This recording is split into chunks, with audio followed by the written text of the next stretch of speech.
Suasana begitu hening. Hanya tangisan tertahan dari Titik Soeharto yang terdengar. Semua anggota keluarga cendana ada di situ. Sebagian menatap Prabowo dengan pandangan marah. Tiba-tiba, putri bungsu Soeharto, Mami Soeharto berdiri dan menunjuk hidung Prabowo. "Kamu pengkhianat, jangan injakkan kaki di rumah saya lagi." Begitu umpat Mami. Di mata keluarga cendana kala itu, Prabowo dicap sebagai pengkhianat.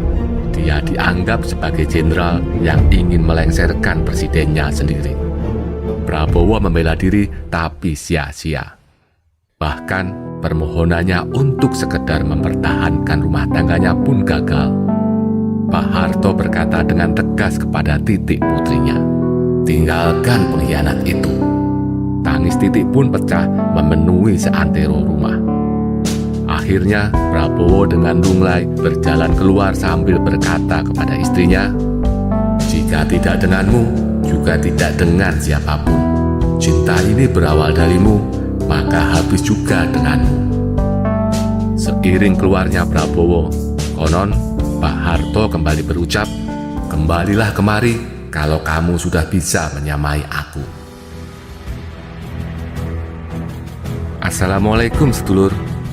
Video kali ini akan mengisahkan tentang balada cinta Prabowo Subianto dan Titik Soeharto, sekaligus bercerita tentang peluang bersatunya kembali keduanya pada tahun ini. Sumber cerita video ini diambil dari buku Jejak Perlawanan Begawan Berjuang Sumitro Djoyohadikusumo dan narasi yang berjudul Air Mata Titik Soeharto. Selamat menonton dan semoga terhibur.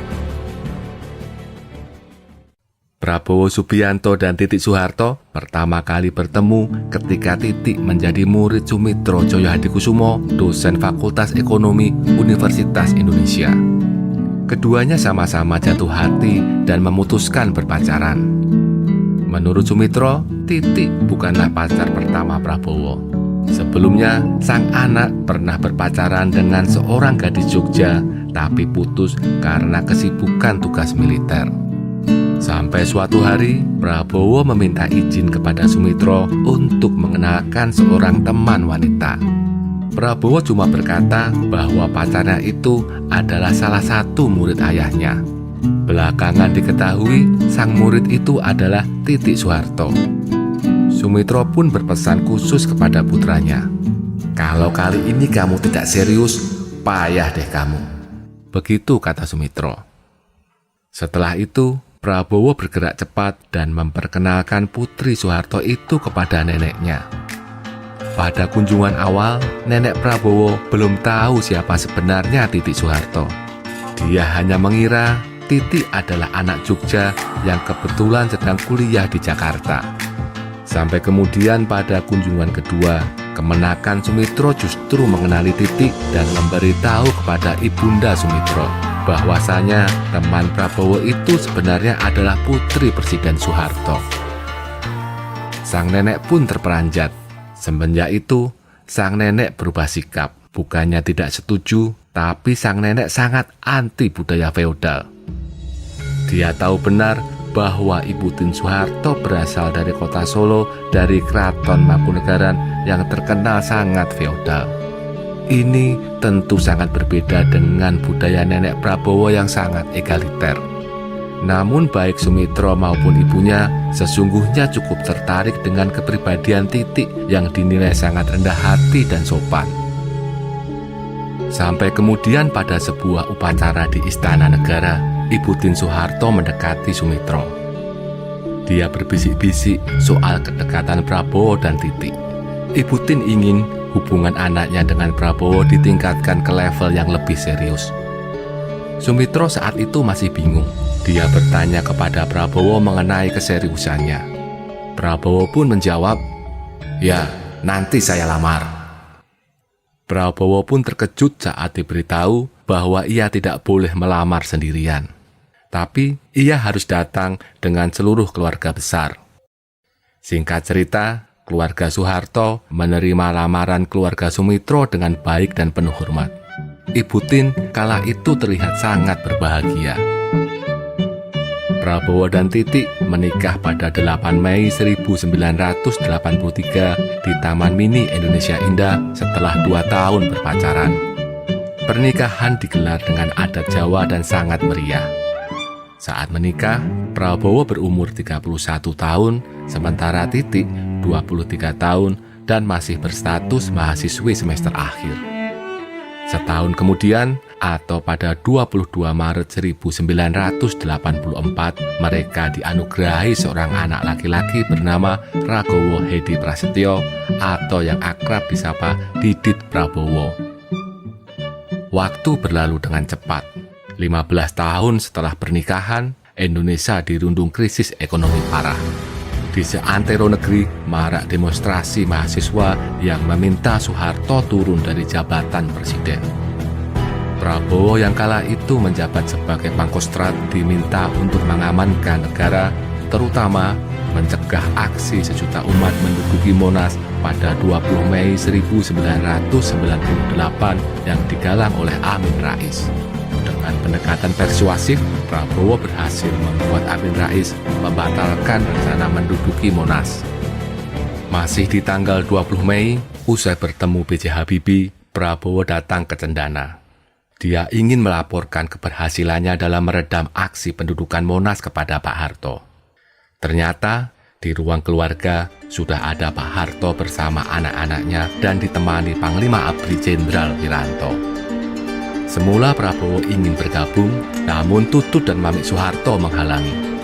"Kamu kemana saja? Mengapa membiarkan mahasiswa menduduki gedung MPR DPR?" tanya Tutut dengan nada keras.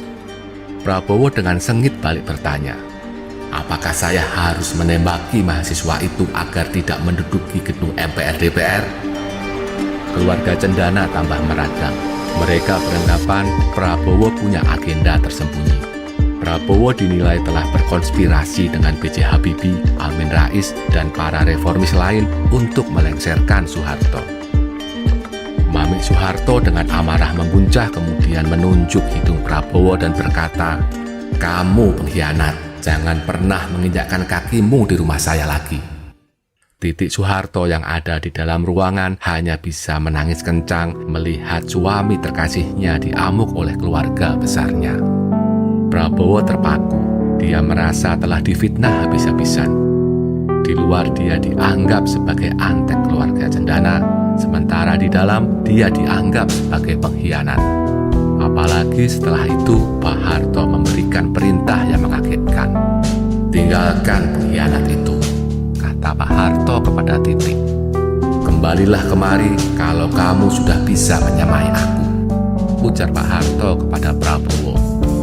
Saudara Hasim Joyo Hadikusumo ini gontai. Keinginan terakhirnya untuk mempertahankan rumah tangganya dengan Titik pupus sudah. Semua rungkat.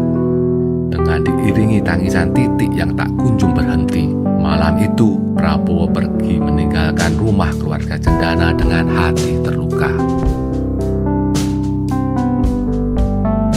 Pada 25 Mei 1998, Prabowo Subianto resmi dicopot sebagai Pangkostrat dan dikirim ke Bandung untuk menjadi Komandan Sesko ABRI. Tak berapa lama, lewat pemeriksaan Dewan Kehormatan Perwira, karir militer Prabowo diakhiri oleh Wiranto. Dia dituduh sebagai aktor utama penculikan para mahasiswa dan aktivis 98. Padahal, kebenaran tuduhan tersebut masih menjadi misteri sampai sekarang.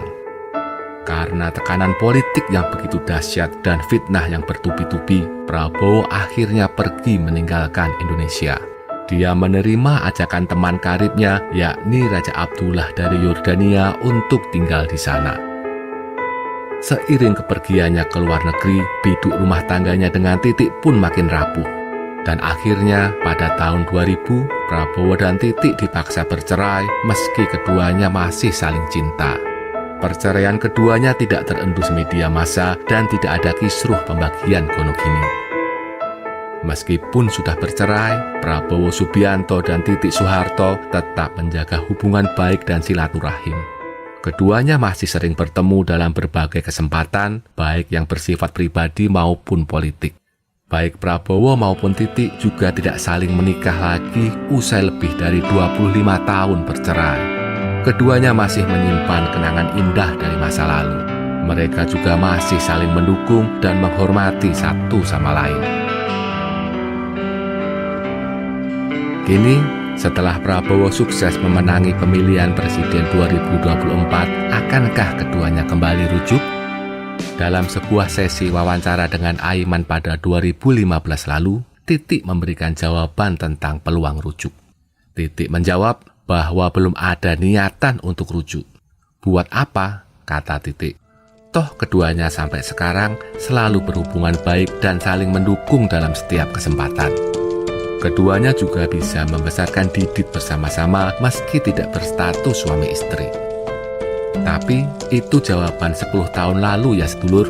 Bisa jadi tahun ini jawaban Titik akan berbeda. Ingat, bukankah kini Prabowo sudah menyamai Pak Harto?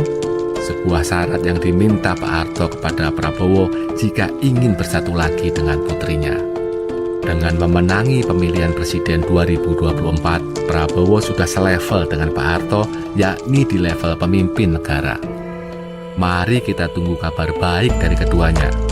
Bagaimanapun juga, Indonesia butuh sosok seorang ibu negara usai Prabowo dilantik menjadi presiden pada Oktober 2024 nanti.